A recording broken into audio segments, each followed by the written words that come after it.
Hey everybody, welcome back to Tim Travels. I'm Terry, your host. So, I just stopped at my local Sheets. I'm out running errands this morning, but I wanted to share a couple of thoughts on things. So, one of the things that I was thinking of is, why is it that when somebody just has a car that's like straight up junk, do they get to put the lower cost historic tags on it? I've always thought that was just a scam. I don't know who thought of it, but it's the case in many states. But here in Maryland, I just saw this car. It was a Honda Civic Coupe, and it was probably,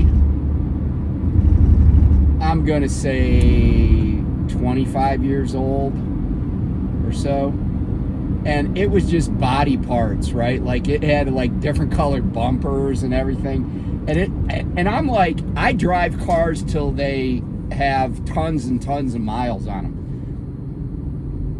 This Chrysler Pacifica is dragging something up here, but they're from Louisiana, so maybe they're just, they're just trying to escape Louisiana.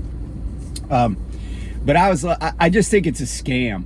Like, because the vast majority of the time when I see the historic tags, I'm like, that car, I mean, everything theoretically is historic. But I'm just like, no, that car is just freaking junk, okay?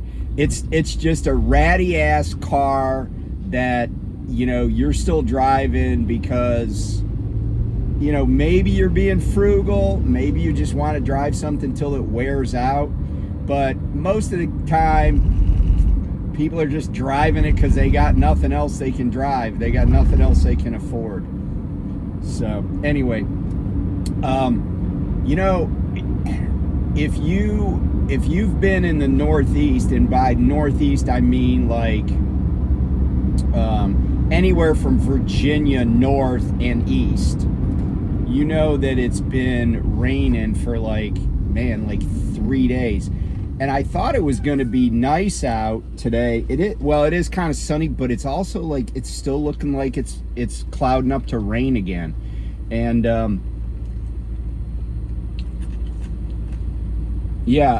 we're supposed to go camping today. The wind is picked up, which is good because we need to dry things out. But I'm hoping that these clouds are just kind of like messing with my head. So I stopped and bought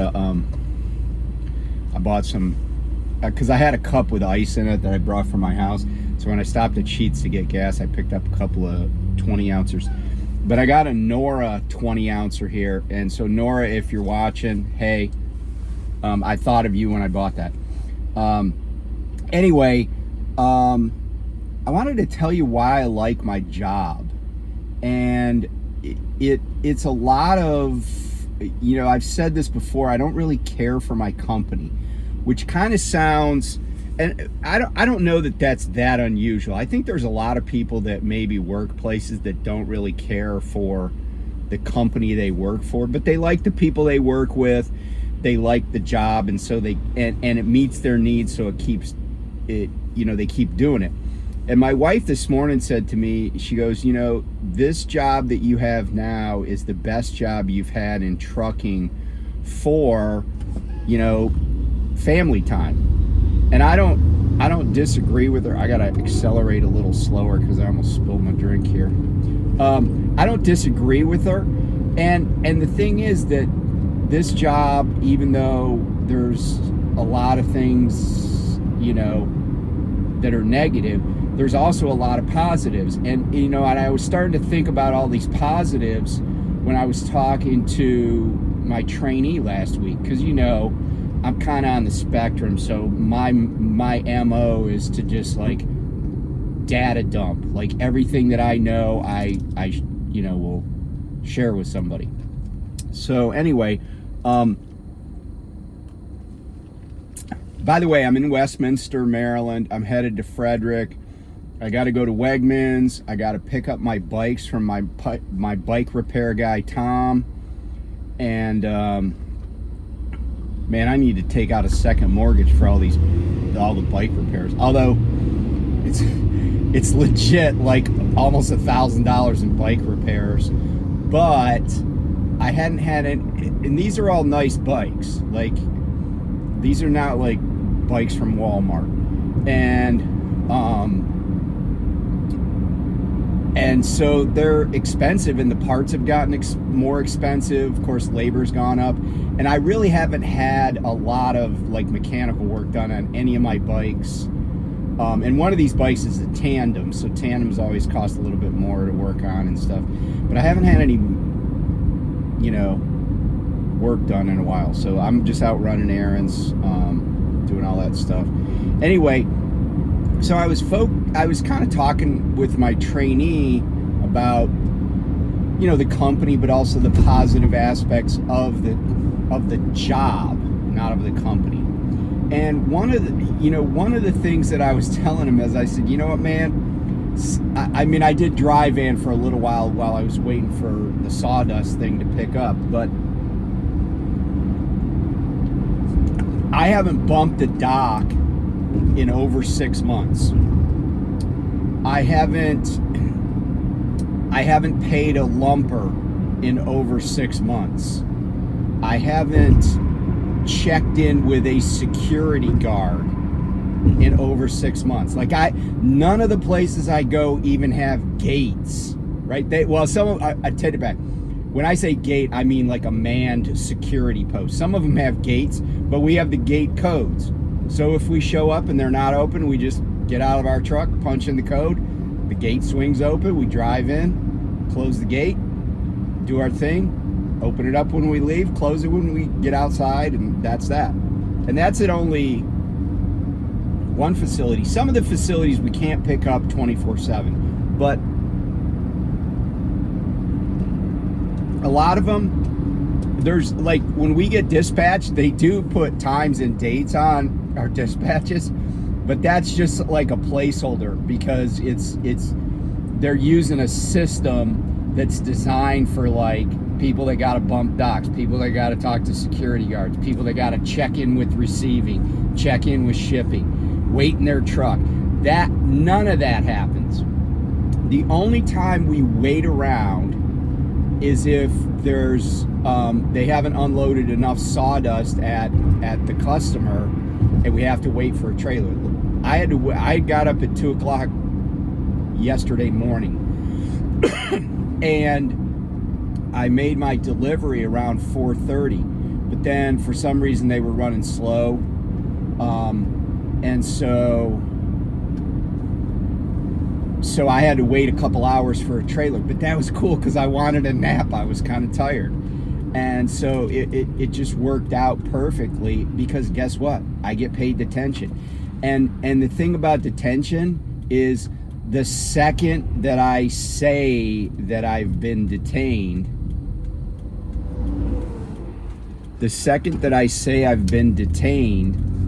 they just automatically put it in the system. I don't have to wait, you know, I mean, it just goes on the next paycheck. But I don't have to haggle with anybody. I don't have, you know, I mean, there is a 2-hour minimum, but once we hit that 2 hours, or actually, I think technically it's a 1 hour once, but it kicks in at 2 hours, and I'm not sure. Maybe there's some technical issue, but anyway, you know, it's like, there's so many things, and my driver manager, and I've talked about him before, but there's so many things that he just like kind of greases the skids, makes it happen, you know.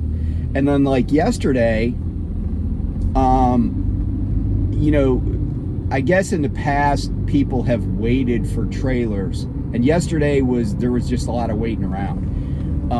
But again, it's compensated. It's not compensated at a high rate, but it's compensated. And like I said, I wanted yesterday morning at 4:30ish when I got there. Excuse me, I wanted to take a nap. So the fact that I was able to when they came and knocked on my door, when I woke up, I was like, I was shocked at how long I had been sleeping. I had been sleeping for like an hour and a half. And so I was like, yeah, man, I'm down. And because then I looked at my clock and I had been off duty for like 2 hours and 12 minutes. I'm like, cha-ching. And that's one of the good things about this job, is that, you know, almost never do we get held up.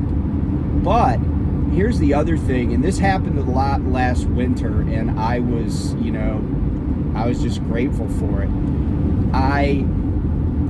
You know, when the weather was bad, like if I took, like one time I picked up a load down in Norton, Virginia, and I got back out to 81, and then I knew the weather was coming in. I just stopped at that Petro at exit 29 on I-81 in Virginia.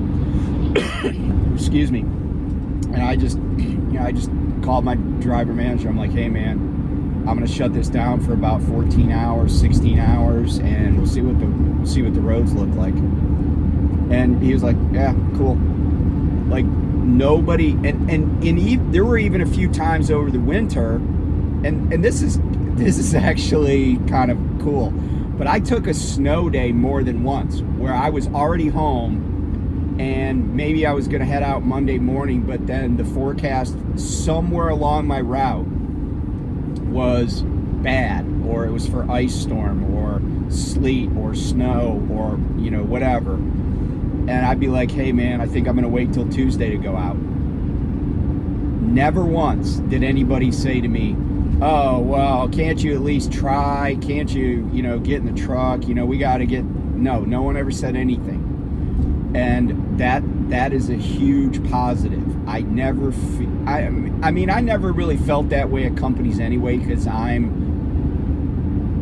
you know, I've never cared so much about money that I was willing to risk my life.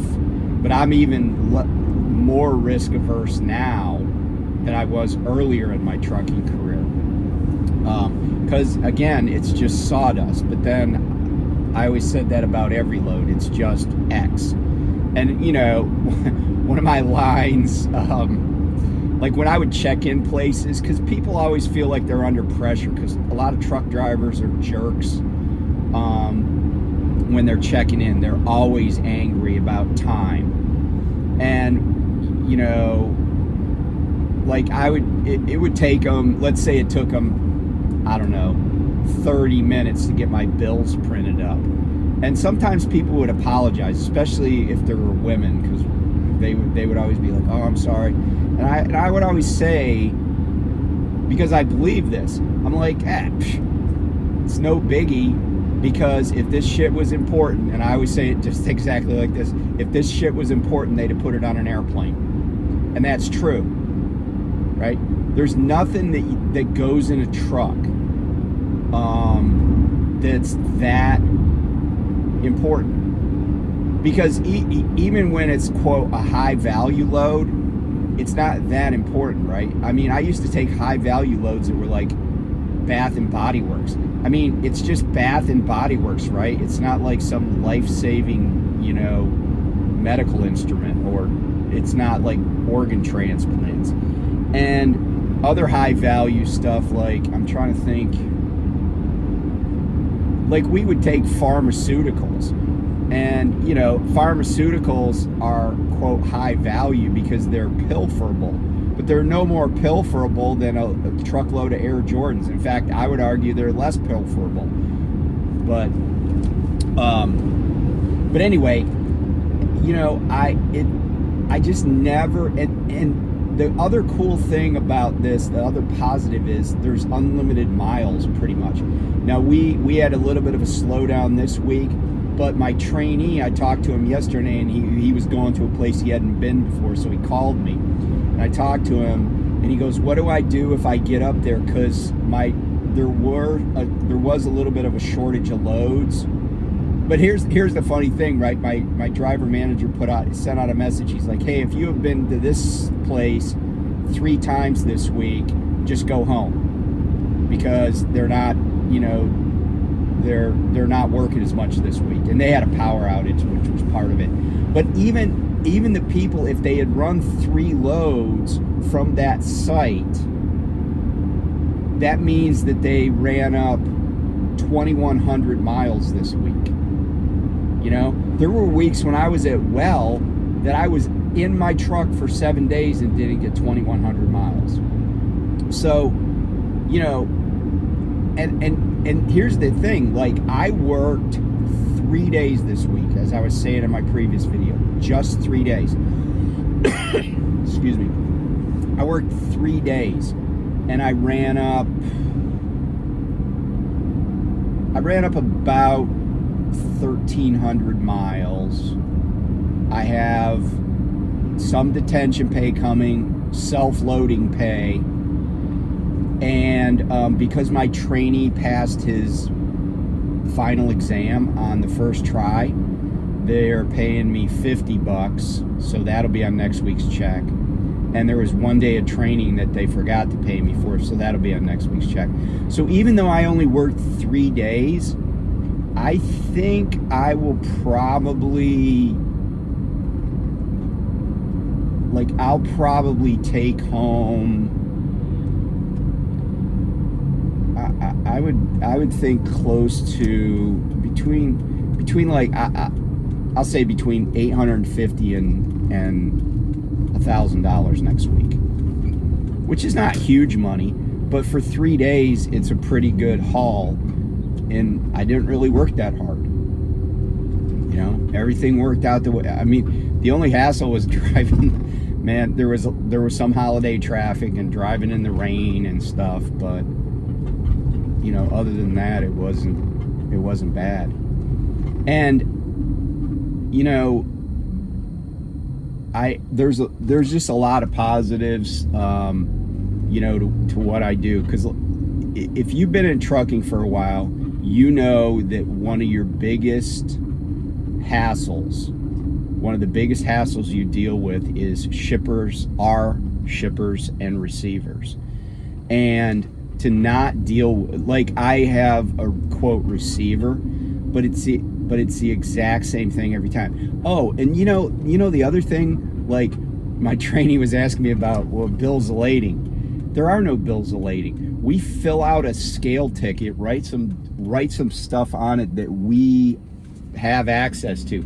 You know, I can't tell you how many times in my career that I showed up at a place and I'm looking at my phone, right? And I got like, no joke, I have like at least 8 lengthy numbers. I have at least 8 lengthy numbers, you know, on the dispatch, and none of those numbers works. I don't have the right number. And I even went to a place in New Jersey when I was at well. This was so insane. I went to a place in New Jersey and I said, they're like, yeah, we need your pickup number or whatever. I'm like, okay. So I said, is it this number? Because, you know, like, they'll call it a pickup number, a bill of lading number, a PO number. They have all sorts of names for them. So I said, is it this number? No. I said, okay, is it this number? No. I said, well, can you tell me what the number starts with? Because a lot of times people would be like, oh, it's a 225 number. Or they'll maybe even have a sign. They'll be like, we need a 225 or a 232 number, for example. And they were like, I said, well, can you tell me what the number starts with? They're like, no. If you don't know the number, we're not going to do anything. And I was like, why is it that I have to play like I'm guessing here? So I left that place. I called my company. I'm like, I'm not playing 20 questions with these people, you know? And, but there's none of that, right? Like, I go to a place, like I picked up at a place yesterday. They fill out this slip. It's a half-page carbon copy. All you got to do is you latch one of the 2 trailers that's loaded. You go inside to this place called the boiler room, and it's easy to get to. There's no gate, no guard, nobody messes with you. You drop the trailer empty in one place, latch the trailer, send out your calls on Qualcomm, and then walk in, and all you need is the PO, and it's a 6-digit number. And one time I went in there, I was like, oh man, I don't have a PO on this dispatch, which is rare, very rare. And the guy said, well, let me look at the last load. Like, he's like super helpful, and he's just got his feet kicked up on the desk because he runs the boiler room, right? And he's like, oh, well, the last PO was this, and the PO before it was the number immediately in front, the immediately lower. So your PO is probably going to be this. I was like, okay. So I wrote it down, but I did say to him, but I said, before we leave, I'm going to double check on this. So I call, and it turned out the PO was actually a significantly different 6-digit number. So I went back in. I'm like, man, I'm glad I called, because this was not the right number. But even that was not a hassle, right? It's like, none of this is a hassle, so I am appreciative of what I have, and I do recognize what I have.